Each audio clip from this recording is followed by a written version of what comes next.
Malam itu, di tengah hujan deras yang mengguyur Jakarta, Aisyah berdiri sendirian di pinggir jalan, tasnya basah kuyup, mata merah karena tangis yang tak henti.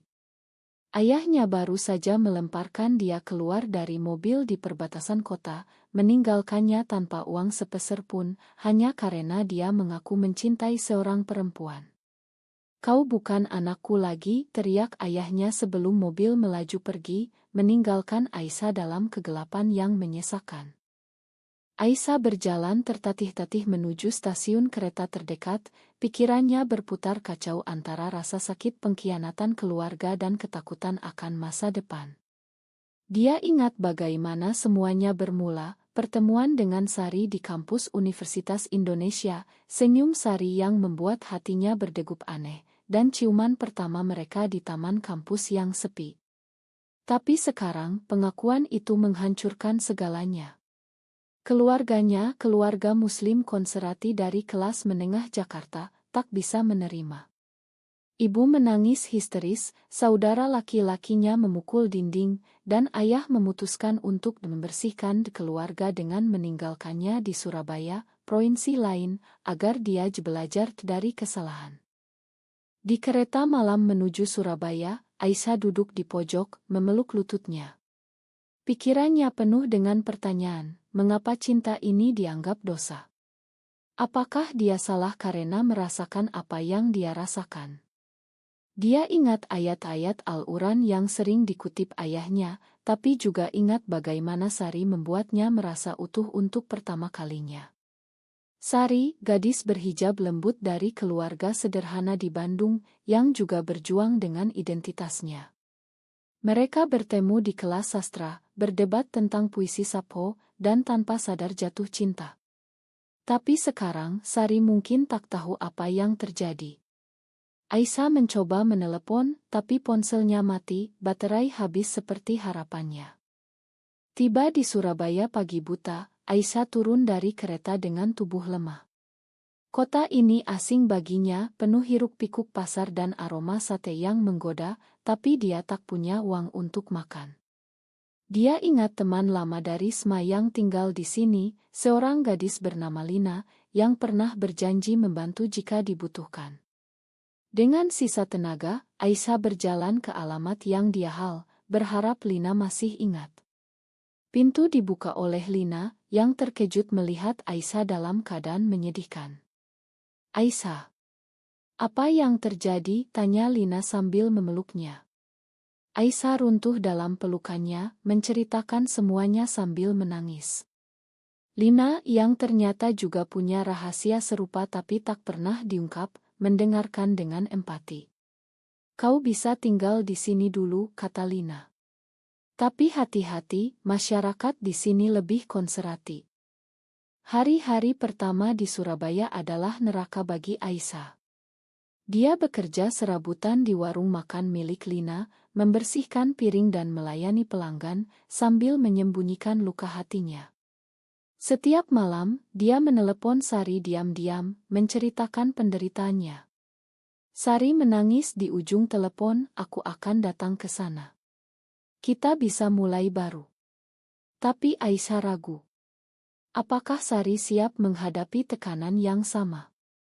Keluarga Sari juga tradisional, dan jika ketahuan, nasib mereka bisa lebih buruk. Aisyah mulai mempertanyakan keputusannya, apakah cinta ini layak untuk segala pengorbanan. Di tengah keraguan itu, dia bertemu dengan komunitas kecil di Surabaya, melalui Lina yang diam-diam terlibat.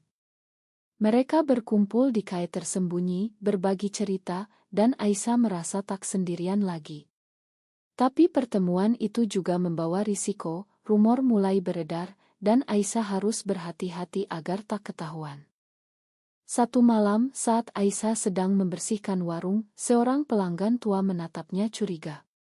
"Kau dari Jakarta ya? Kelihatan beda," katanya. Aisyah tersenyum paksa, tapi hatinya berdegup kencang. Apakah orang ini tahu sesuatu? Pikirannya kembali ke keluarganya. Ayahnya, seorang pengusaha kecil, selalu bangga dengan kehaman agama keluarga. Ibu, yang dulu begitu penyayang, sekarang mungkin sedang berdoa agar Aisyah sembuh. Saudaranya, yang dulu pelindung, kini mungkin malu. Aisyah merasa marah dan sedih bergantian. Mengapa masyarakat Indonesia, dengan Pancasilanya yang katanya toleran, begitu kejam pada yang berbeda? Di komunitas, dia belajar tentang undang-undang yang ambigu, bagaimana polisi bisa menangkap atas nama moral publik. Itu membuatnya takut, tapi juga semakin teguh. Aku tak akan menyerah, bisiknya pada diri sendiri. Beberapa bulan berlalu, Aisyah mulai bangkit di Surabaya. Dengan bantuan Lina, dia mendapat pekerjaan tetap sebagai asisten di sebuah biro desain grafis kecil. Gaji pertamanya dia gunakan untuk membeli ponsel baru dan menyewa kamar kecil di pinggiran kota. Sari datang mengunjungi setiap akhir pekan, naik bus dari Bandung, dan mereka menghabiskan waktu bersama di taman atau pantai, berbicara tentang mimpi-mimpi mereka. Kita bisa hidup bersama suatu hari, kata Sari sambil memegang tangan Aisyah di bawah pohon rindang. Tapi setiap pertemuan itu diwarnai ketakutan. Takut ketahuan, takut dikejar masa lalu. Aisyah mulai merasakan konflik batin yang lebih dalam. Apakah dia egois karena menarik Sari ke dalam kekacauan ini?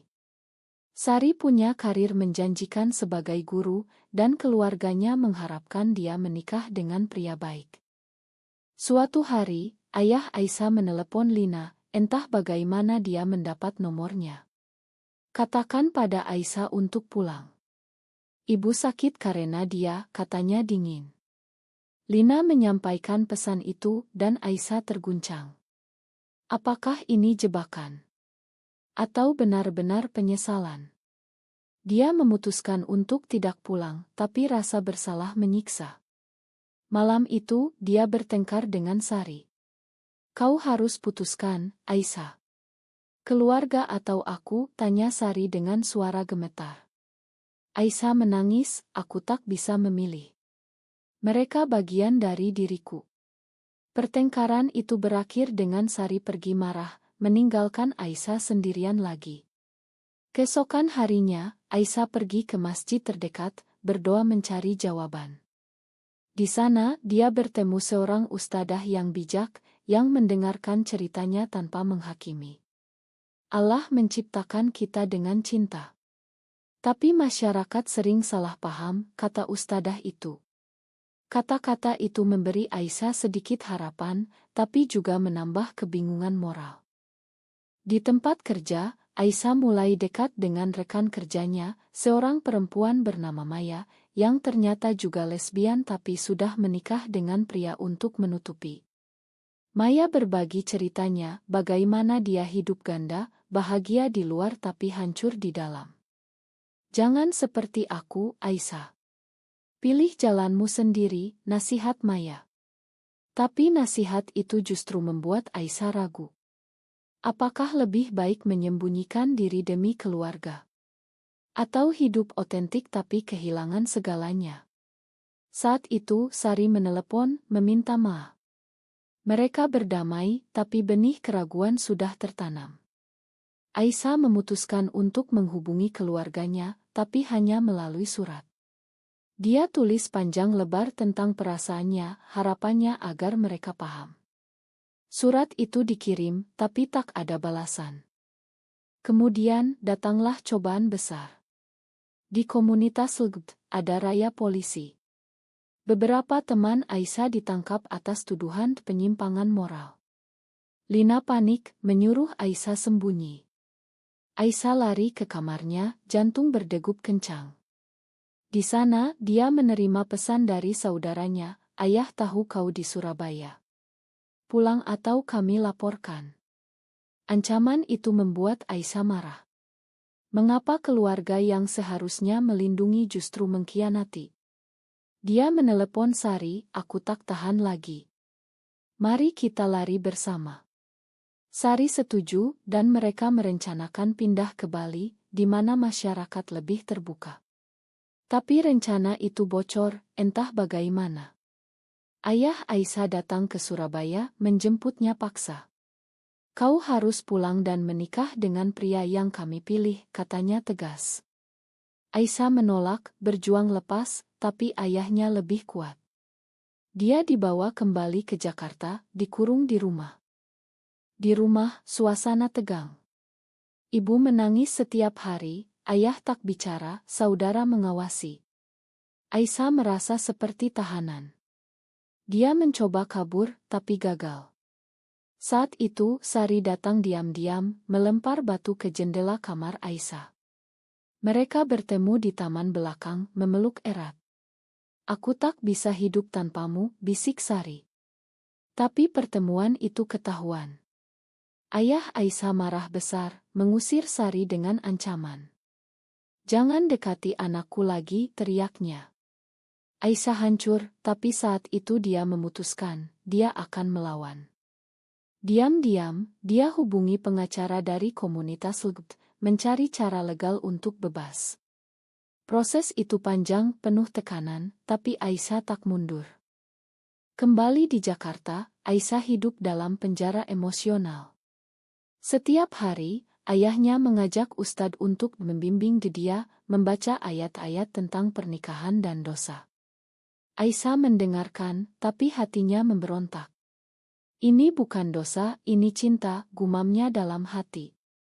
Ibu, yang dulu dekat dengannya, sekarang menjauh, takut pada ayah. Saudaranya, Rial, mulai ragu. Suatu malam, Rial masuk ke kamar Aisyah, aku tak setuju, tapi aku tak mau kehilanganmu. Kata-kata itu memberi celah. Aisyah meyakinkan Rial untuk membantu, dan dia setuju membantunya kabur lagi. Dengan bantuan Rial, Aisyah melarikan diri ke Bandung, ke rumah Sari.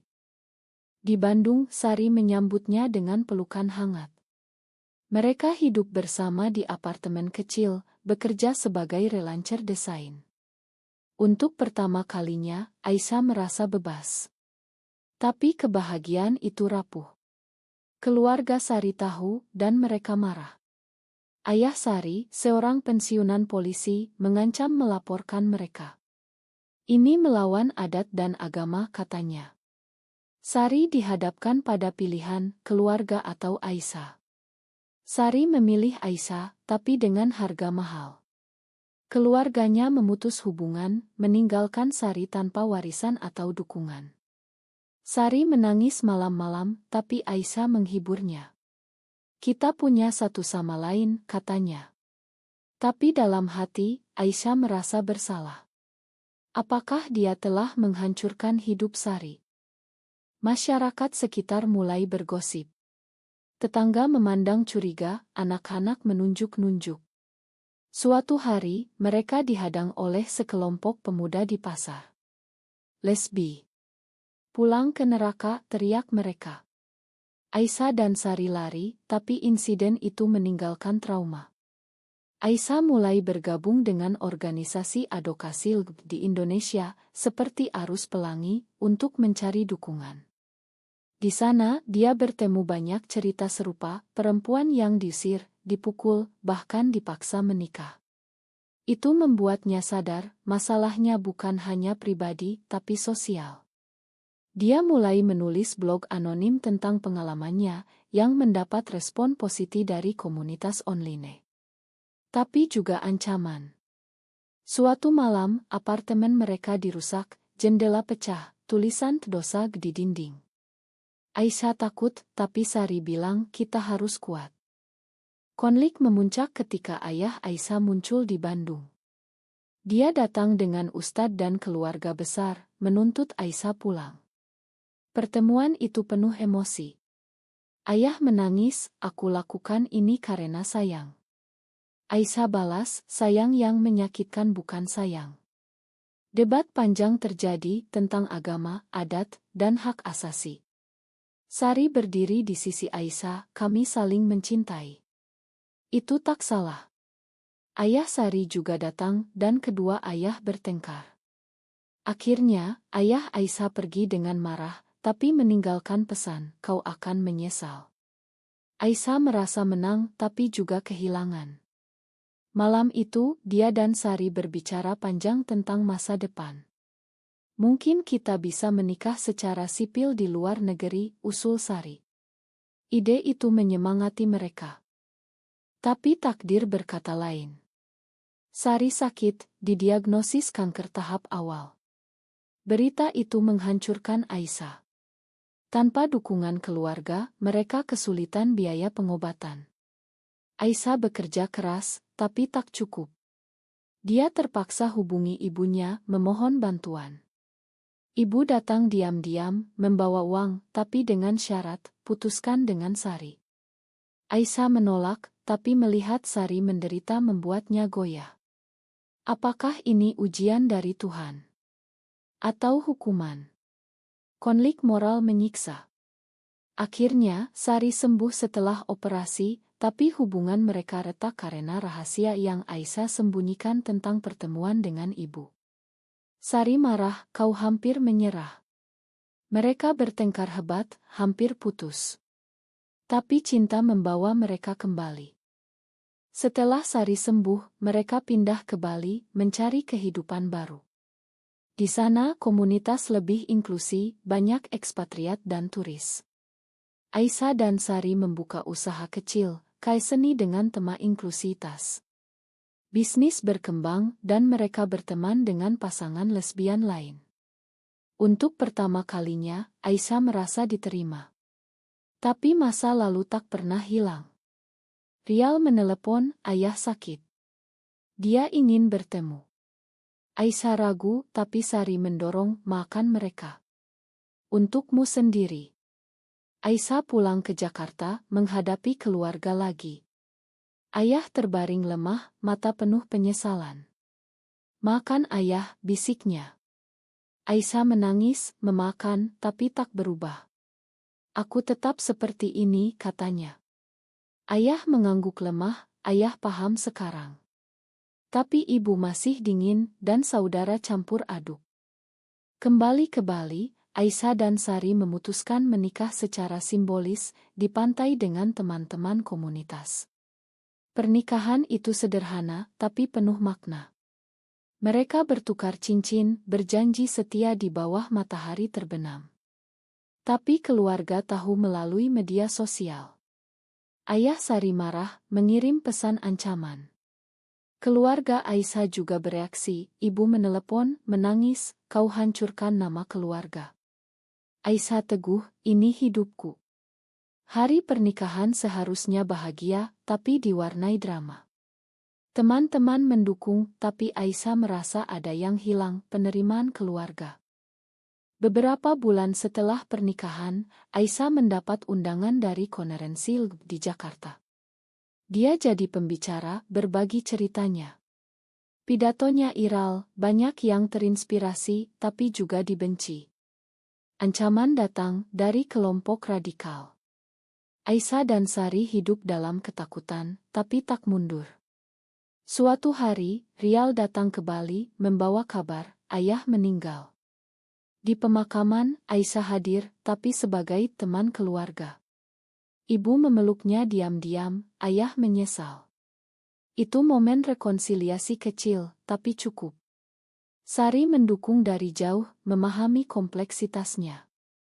Konflik terakhir muncul ketika Sari ingin anak. Mereka diskusikan adopsi atau tapi di Indonesia sulit untuk pasangan sejenis. Itu membawa perdebatan etis, apakah mereka egois? Atau hak mereka? Aisyah ragu, takut anak menderita stigma. Sari tegas, kita bisa beri cinta yang cukup. Keputusan itu menguji hubungan mereka. Akhirnya, mereka putuskan adopsi, tapi proses panjang. Di tengah itu, keluarga Sari mendekat lagi setelah ayah Sari sakit. Mereka minta maaf setengah hati, tapi Sari menerima. Itu memberi harapan pada Aisyah. Mungkin perubahan mungkin. Tahun-tahun berlalu, Aisyah dan Sari membangun keluarga kecil mereka di Bali. Mereka adopsi seorang anak perempuan yatim piatu bernama Lila dan membesarkannya dengan cinta. Bisnis Kai berkembang menjadi pusat komunitas, tempat orang-orang berbagi cerita. Aisyah menjadi artis terkenal, menulis buku tentang pengalamannya. Tapi sukses itu datang dengan harga, ancaman konstan, demo di depan KAI, dan tekanan dari pemerintah yang semakin ketat pada isu. Aisyah kehilangan teman-teman karena pengkhianatan, seperti Maya yang ternyata membocorkan rahasia untuk selamatkan diri sendiri. Itu menyakitkan, tapi mengajarkan Aisyah tentang kepercayaan. Suatu hari, Ibu Aisyah datang ke Bali sendirian. "Aku ingin kenal cucuku," katanya pelan. Aisyah terkejut, tapi setuju. Pertemuan itu emosional, ibu memeluk Lila, menangis, dan akhirnya menerima Sari sebagai bagian keluarga. "Aku salah," kata ibu. Rekonsiliasi itu tak sempurna, tapi cukup. Keluarga Sari juga datang lambat laun menerima. Tapi masyarakat luas masih keras. Di hari pernikahan ulang tahun mereka, Aisyah mengundang keluarga. Mereka datang melihat Aisyah dan Sari bahagia dengan Lila. Keluarga bungkam, tak bisa berkata apa-apa melihat bukti cinta mereka. Itu momen kemenangan bagi Aisyah. Tapi cerita tak berakhir bahagia sempurna. Lila mulai bertanya tentang Ayah, dan Aisyah harus jelaskan dengan hati-hati. Stigma sekolah membuat Lila dibully, dan Aisyah harus lawan sistem. Itu mengingatkan Aisyah pada perjuangannya sendiri. Dia terus berjuang untuk Lila, untuk komunitas. Di akhir perjalanan, Aisyah merenung semua pengorbanan, pengkhianatan, dan penderitaan membawa pada kebebasan ini. Tapi apakah layak? Apakah mencintai seseorang dari jenis kelamin yang sama benar-benar salah, atau justru masyarakat yang perlu berubah?